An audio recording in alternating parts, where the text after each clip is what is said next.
Okay, carry on. Are you comfortable with the flooding aspect of the natural hazards chapter now with respect to... We can get you some further information outlining the datum, if you like. Yep, no, I think it's useful for councillors That's to fine. understand it, yeah. And I thought we it was will- under the cathedral, but I'm getting the engineer shaking his head at the back, so...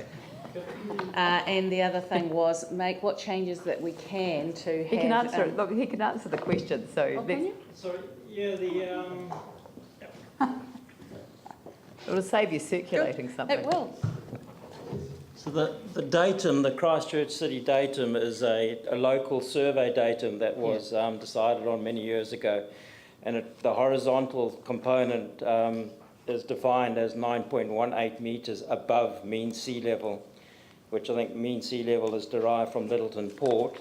So that's the benchmark. The absolute is supposed to be mean sea level, and then you decide whatever datum you want for whatever purpose. I'm not sure why Christchurch engineers decided to go at plus 9.18 metres, but that's the benchmark that everything's measured off.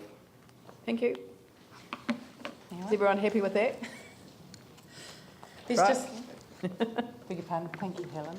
There's just one other piece of paper I have to hand out to you. I think it was you, Yanni, that requested some information regarding site coverage in the proposed district plan zones. I have this information here I can hand out. I'm not sure whether you had any questions on it. You can do. And if that's the case, then we'll move on to the Port Hills hazards.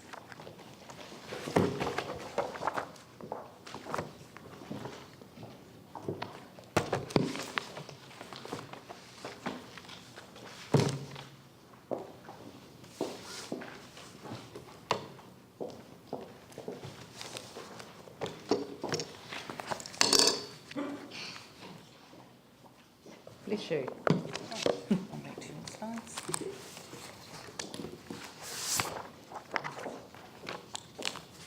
So I have with me Fiona Eunson, you might recall, Senior Planner, and Ian Wright. Thank you. Good afternoon, councillors. I'd just like to recap on the past workshop of the 6th of May, where we proposed amending some rules to reflect feedback that there are some unique and few situations where it could be appropriate to consider new buildings and structures as a non-complying activity, thereby allowing a resource consent application to be lodged, versus what we previously proposed, prohibited activity status for new buildings and structures in both the cliff hazard areas and also in the mass movement 1 areas. So I draw your attention to the one of the images that I've supplied, and it's entitled Council Workshop Draft Cliff Hazard Area, Clifton Terrace. And if you look at that image and you look to the centre of that image, you can see the rather notorious red outline, and you know what that is, that it is the Sierra Red Zone, and in consulting with the public, they have found that useful in the Port Hills area where people are still considering offers from Sierra, the organisation, and so often the second question is where is the red zone in relation to your hazard mapping? So it's there as an information only, but today I really want to draw your attention to the pink outlined area, which covers about 3 properties there. Now, as a bit of background to that area, which is our proposed cliff hazard management area for those particular sites, the recent review undertaken by Council and Sierra geotechnical staff have identified that the model exaggerated the risk in that area, and as a result, 2 properties that are no longer included in that area to the right have been removed, and most of that property, if you see, it's within the red zone, but it's the large building and the smaller adjoining garage are now largely to the excluded from the cliff hazard area, that dark pink line. So if you focus on that, you can sort of see to some extent in a general sense that when we review in an area-wide sense, we can see that the model doesn't necessarily represent what's happening on the ground. And in fact, Mr. Wright, he has been at the site. He said there's no visible damage to the dwelling and no cracking around the site as well, which are often the sort of telltale signs, fairly obvious signs of impact from the earthquakes. So in looking at the site and considering the possible prohibited activity status rule, I've got labelled here, based on the direction the councillors gave us at the last workshop, that they weren't comfortable with non-complying activity status. They said, well, where there's an intolerable risk, we think prohibited activity status is best. So for that area where there's a risk of 1 in 1,000 and above, a higher risk than that, the shaded pink area represents that area, and that would be potentially where prohibited activity status would apply. Areas to the margin of that, both downslope, so that's sort of the top of the hazard management area there, and upslope, as you're looking at it, the blue lines, and a little bit of the clear line, which takes in a little bit of an extra vent line and adjacent to the Clifton Terrace Road there, those areas would be non-complying. Now, we're fortunate in some ways to have a real-life example, a case study that we can apply to this situation, because the owner of that property that I'm talking about, I'm not sure if you're looking at the correct one, but I can point out here, just right down here, this owner here is proposing to rebuild his garage, so that's that small building there, and also reconfigure his access way. And based on this image here, he said that the garage would extend beyond the blue area into what we're considering as a possible prohibited area. And the same situation would apply to the vehicle access area, just to the left of that garage. So under the scenario that is proposed, if we take a more restrictive approach, developments like that can't even be considered.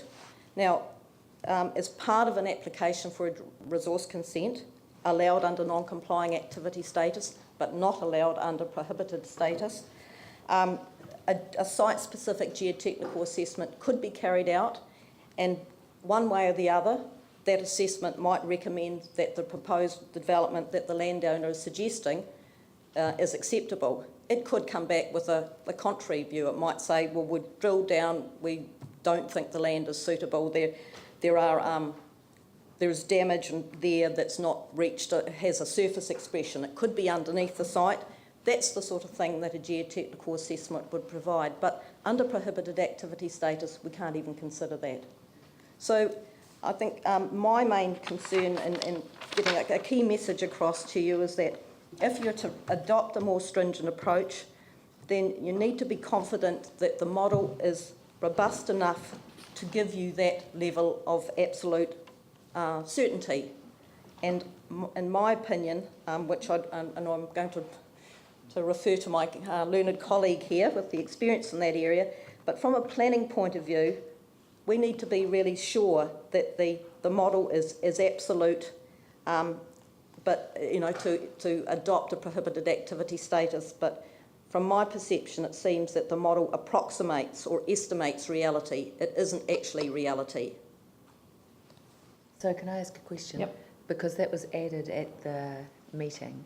Are you uncomfortable with it, basically? Yes. Okay. I think that there are always going to be exceptions, and I don't think I think the model is very useful. We're very fortunate to have that sort of information to inform our management approach here, but it's going to be it'll be challenged. We're very confident of that, and I think that like any flat rule, if we've got the process to be able to review it and consider a site-specific situation, then you can be confident in promoting a more restrictive approach. But to go that step further in prohibited activity status, I don't think that we've got that level of certainty. So you would prefer that we reverted to where it was before? Okay. Now, a similar issue was raised... Yanni, do you want to raise a question?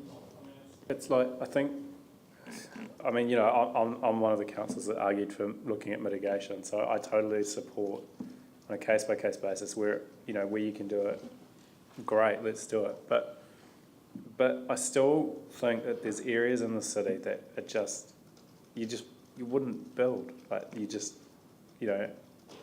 short of spending $40 million, which no private individual's going to do, but we're going to do in Sumner Road, but you wouldn't build there. So why would you ever allow people the opportunity to do that? Well, what we're suggesting here is that there could be some unique situations where existing development particularly need to do some redevelopment to improve their use of their site, to make it safer, for example, and more usable.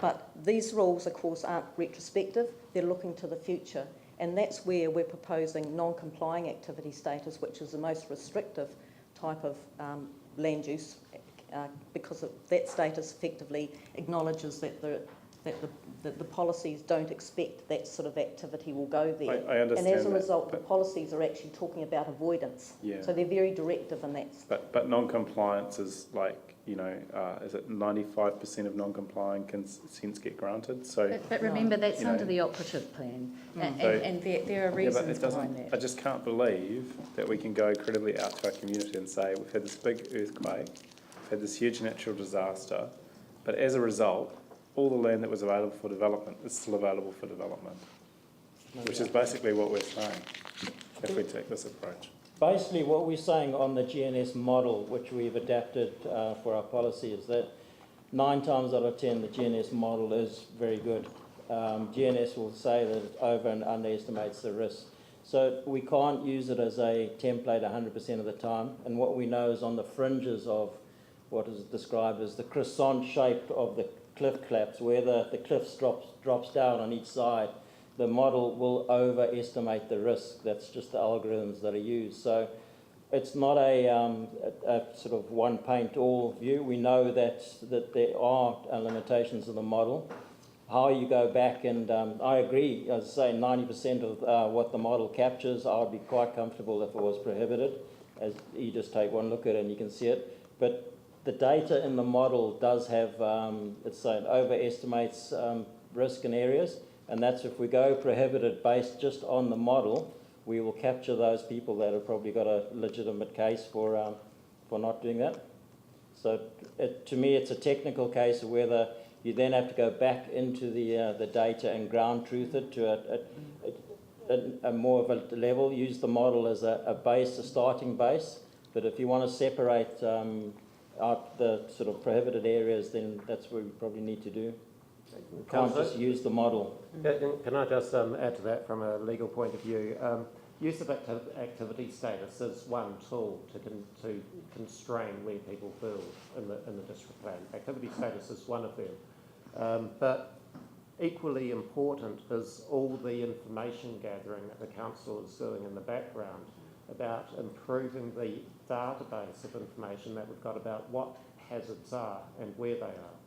Now, if you put together your analysis of what exactly is happening in the environment in relation to hazards, all that improved information that the council has now got about hazards, together with the work that you and the council are doing on objectives and policies, making sure the objectives and policies are really strong about what the council wants to happen in relation to natural hazards. Then through those methods, non-complying activity status is a very powerful tool for limiting activity in these areas. I totally accept your point that non-complying activities can be granted, because that's what they're for. They're for the council to exercise that decision-making over should it be granted or not. So I think there's a more, we've had whole communities that have been told it's too dangerous and you've got a volunteer offer to move out. So, yeah, I mean, I don't know how other councils feel. I just feel like if out of the whole earthquake, we haven't restricted where people can develop in our city based on what we've learned after 3 years, then I just really have an issue with this district plan, because I just can't understand, and I'm for mitigation, I'm for keeping people there in their communities where we can, but I cannot understand how there is simply, out of, I don't know how many people in the red zone, there's no areas of land that should be have prohibited activity on.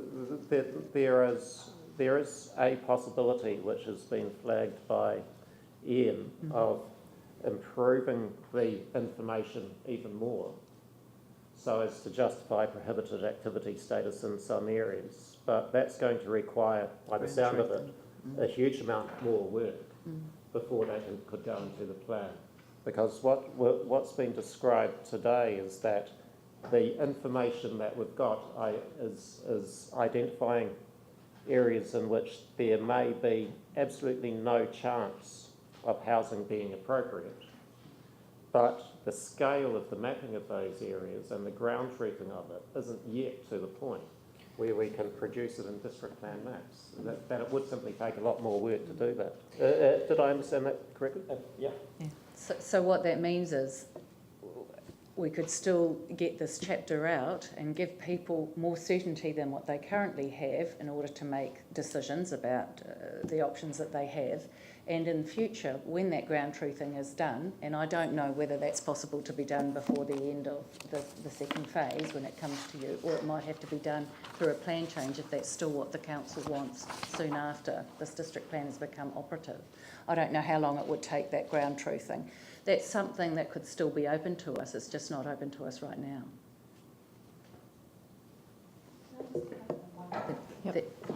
That you made, and that was about the model actually overstating the risk. Did I hear that correctly? Yep, it'll over and understate the risk. It's a model. It's I would say just a model. It's not an absolute. It's not hand on your heart. It's an informed estimate of the risk. So It can't mirror the exact. So if you were sitting at the edge and you were completely surrounded by houses that were marked out for rockfall and whatever else, but yours wasn't, how would you be feeling? Based on the model, Yeah. a bit nervous. Okay, thanks. That's, if you follow it, that's why the model, if there's any policy that we have, for example, individual rock protection structures, and that we insist that a site-specific investigation is done, because the GNS model is an area-wide model that may, at a site-specific level, over or underestimate the risk. You can't take something that was done on a broad brush and zoom down into an individual site and say it's exact. It has to be.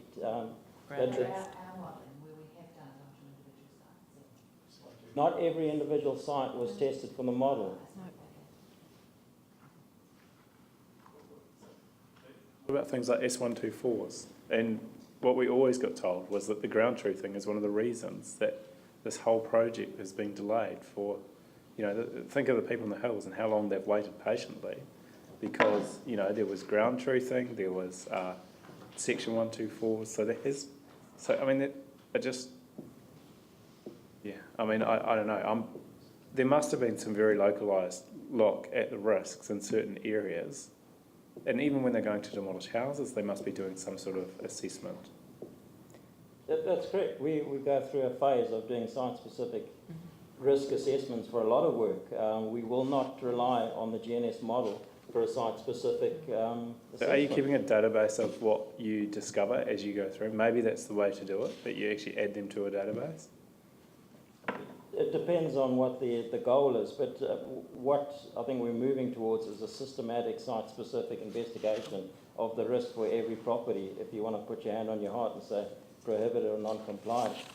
Now, that is a considerable amount of work, and obviously the geotech industry would probably love it, but I don't know whether the benefit's going to be that real. We could probably look at something a bit more robust. We know, as I was saying, that the models, there's a characteristic of the model, call it a shortcoming if you must. It's a limitation. We know on the margins it may do certain things, so we can zoom into there and start looking like we've done in certain areas, tweaking things for people that have talked about it. Because this is an example here, isn't it, Ian, of a sort of like the croissant shape that you talked about. Yeah. Yes, so this is, you can imagine a sort of a croissant shape, and here's these properties here at the end, at the edge of the croissant, that, the risk, the model has overestimated. So they've pulled this boundary back off those two sites and largely off this site to reflect the actual ground conditions. That's right, and even still, that's the case. There's still that uncertainty. But places down Heberdean Ave, for example, I just can't believe that you would think that it would ever be okay to allow people to live.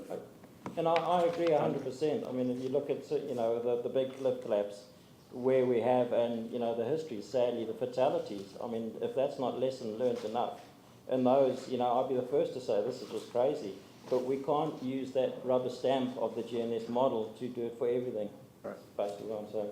I thought we had confined it to the areas where you were terrified of people living. That's where we did that. That's 90%, as I say, if you look at the GNS model where it says 10 to the minus 2, you wouldn't get me standing around there for a lot. But there are other areas on the fringe where the model says it, including the example area here. I'd be quite happy to go up and have a cup of tea and stay there. It's that they're exceptions, the model has limitations. But I thought, sorry, that where we got to was that the ones that we were quite confident were just horrible to build on were the ones that we wanted prohibited. Is that possible or is that not possible? That is possible, and that's effectively what we're representing in this image. But then if I carry on to talk about the actual scale that you're looking at, this is a 1 to 500 scale. The planning maps will show this image in a 1 to 10,000 scale. And while we've got the digital technology to zoom in, the 1 to 10,000 planning maps are going to be the scale that's used in a legal sense. And, if we start looking at the width here of the blue bands, for example, that are possible non-complying, you've got something less than 5 metres. Now, in a planning sense, you start trying to work out that sort of area on the ground in terms of development proposals, it gets pretty complicated. So we're saying in a pragmatic sense, and from a planning point of view, we'd prefer to have the one activity status over these sort of areas in terms of specific activities, in this case, new buildings and structures. Given the amount of information that we have currently. And just to finish that, given if we allowed building in that case, what's our liability? I'm just aware of the Crown sort of being very wary of their liability in any rockfall mitigation. What's our liability if we allow building and the cliff collapses onto the neighbours below?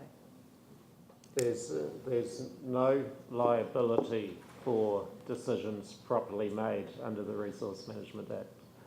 So if the decision is properly made on taking all relevant considerations into account, using the information that's available to the council, there's no liability. Through you, Madam Chair, can I ask a question of Ian?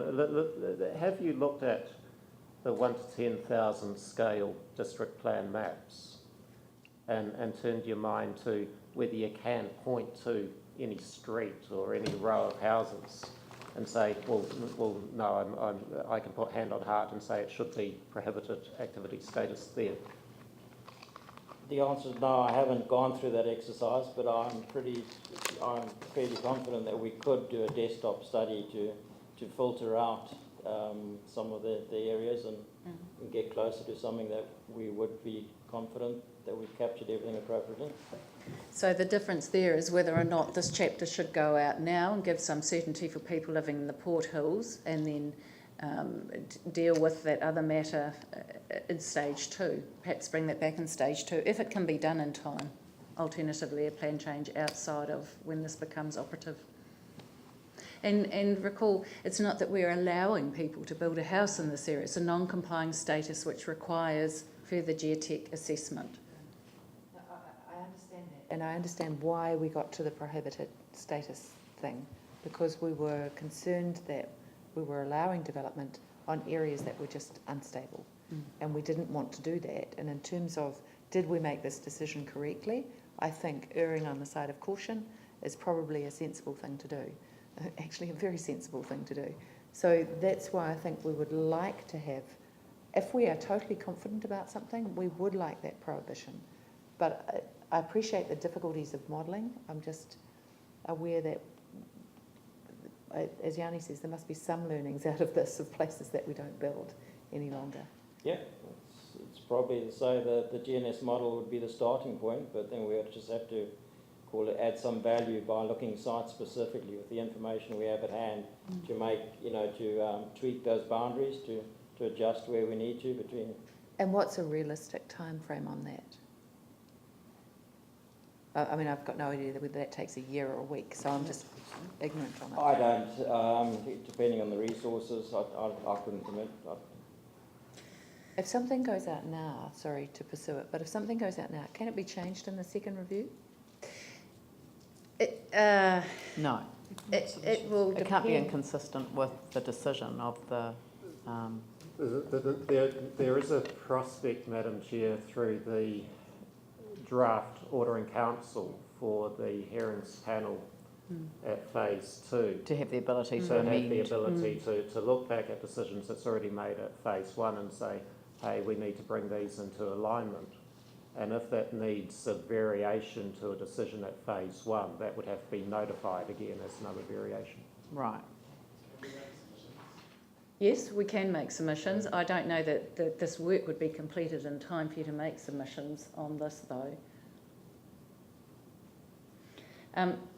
I guess the difficulty is whether or not this chapter should be delayed for phase 2, but again, we haven't done the work to understand how much resourcing and cost that might require to be ready even for phase 2. And I think there are people out there that are waiting for this information, even if it should be changed through the hearings panel, that need some direction as to which way the council is going. We provide advice to the hearings panel. I just wonder whether we could alert to them, alert the panel through a proper process. Yes. To the concerns that we Yes. have and sort of the line call Absolutely. that we've made on the notified plan. Yes. But, sort of say, well, actually, there are, well, I think we all believe that we should be taking into account the learnings of, Yes. what's occurred and actually say there are some parts of the city that should never be rebuilt on. Yeah. Unless the science and the mitigation and the, unless that is actually able to be, taking into account the environment we're in, the seismic environment we're in. There is an opportunity for that, particularly if we say to the hearings panel that we are undertaking further site-by-site investigations for ground truthing. Yeah. Not just on the basis of no particular basis at all. I think, though,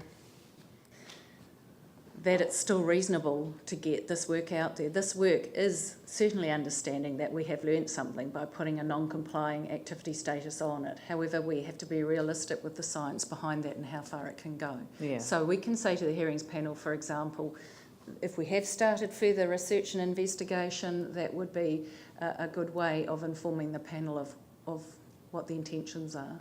Well, this is just me off the top of my head, but I'm thinking that it would be better for us to propose the non-complying activity status with those concerns being noted to the hearings panel, and then to start with prohibited activity status and have the hearings panel go back to non-complying with no That's right. notification from us about why that would be of concern. What we are doing, Madam Chair, though, once council has made a decision to send these chapters to the ministers or to notify them, the council has decided that these provisions are the most appropriate ones for the district plan. At the moment.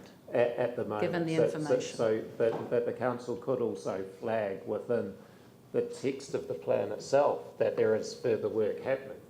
Yeah. And further improvement of the information that may result to... Well, you could even refer to the ground truthing work that's being undertaken, which may, over time, identify areas where a prohibited activity status may be more appropriate. Yeah. How would that be? No, not at the moment. If we need millions and millions of dollars to do that, we've already spent probably, I don't know what the latest geotech bill is, probably getting up to about the hundred millions, just in investigative work, and we still don't have any certainty. So I just, I hear what staff are saying. I just thought it would have been a lot more straightforward to identify those really bad areas. Yeah, but if we I put guess- them up as prohibited activity status without the the backing, without the evidence to Yeah, back no, I that understand up, that. So I it'll guess get the other- overturned. The other solution, and we need to talk to Sarah and the government about the future of the red zone, because actually that's the other real issue here, is that people have been told it's too risky and, you know, you need to leave, and in some cases we've done that through S124s, in other cases it's been through the voluntary Well, offer. But I think we need that to is a change the name of conversation this one, because this is not the Sierra Residential No, Red Zone, that's the Flatlanders.